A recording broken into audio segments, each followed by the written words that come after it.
What's up, guys? So this week for Movie Club, we watched the movie Zack and Miri Make a Porno. So Zack and Miri Make a Porno came out in 2008, and it's written by Kevin Smith, so obviously you're going to see a lot of his guys in there, especially Jay from Jay and Silent Bob, Randall from Clerks 2, even Kevin Smith's wife actually pops up for about a scene. But this movie actually centers around Seth Rogen and Elizabeth Banks. There's also some other characters in there like Craig Robinson and Traci Lords. And when I say Traci Lords, I do mean Traci Lords the porn star, because this movie is about making a porno. So this movie is about two people that are hard on their luck, Zack and Miri. Zack is played by Seth Rogen, Miri is played by Elizabeth Banks. They both live together, been roommates for a long time, and they're always struggling for cash, it seems. So it's from the beginning of the movie, you see that Zack and Miri are living in an apartment. They're not doing very well. Their water gets shut off. Their electricity is about to get cut off. And they're always trying to pay the bills, and they always seem to be behind.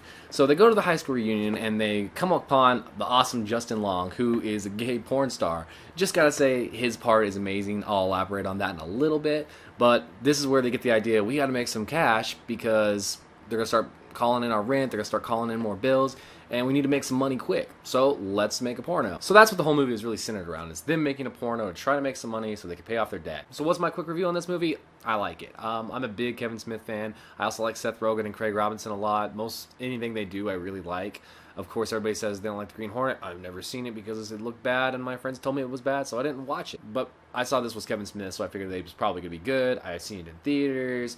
This is probably just a recap for me. I've seen it a couple times. They also cast two actual porn stars. I think it was Katie Morgan and Traci Lords. And because this is a Kevin Smith film, there's obviously tons of cussing, tons of obscene scenes.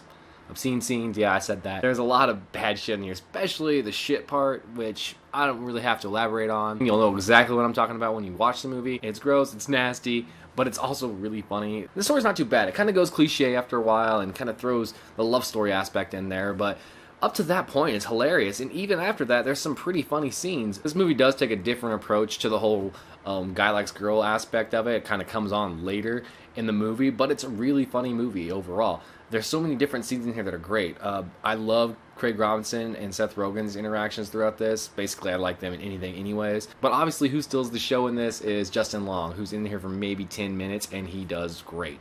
And I'm pretty sure he's ad-libbing half the stuff he says because he has to like take drinks to stop from laughing. Justin Long's partner in the movie has to like look away a couple times, and he's like holding back a smile. So you can see a lot of this stuff was really ad-libbed. I think Justin Long is actually really good at that. The shit that comes out of his mouth is hilarious in this movie. Seth Rogen chimes in with their conversation, and he adds his little bits in there, but man, he just steals the scene. He could almost steal the movie if they had him in there more. Now, I also really like Jason Mewes. I really only see him as Jay from Jay and Silent Bob, but he's great in this movie. I don't know, something about his character, something about the way he is just like makes it for me. I think he's a really funny guy, but probably only in Kevin Smith movies because he knows how to write for him, or he knows how to work with him, and he probably just lets him do his thing, and it's really funny. Kevin Smith's obviously a great director, and he did a really good job with this movie. I say it's worth a watch. Obviously, don't watch this with your family because it's very, very graphic. As I said, they hired two fucking porn stars to make this movie, so there's some porn scenes in there, and they're so ridiculously written. It's like the guy coming over to fix the washer. They almost take that same concept, but do it with a coffee shop, and they make it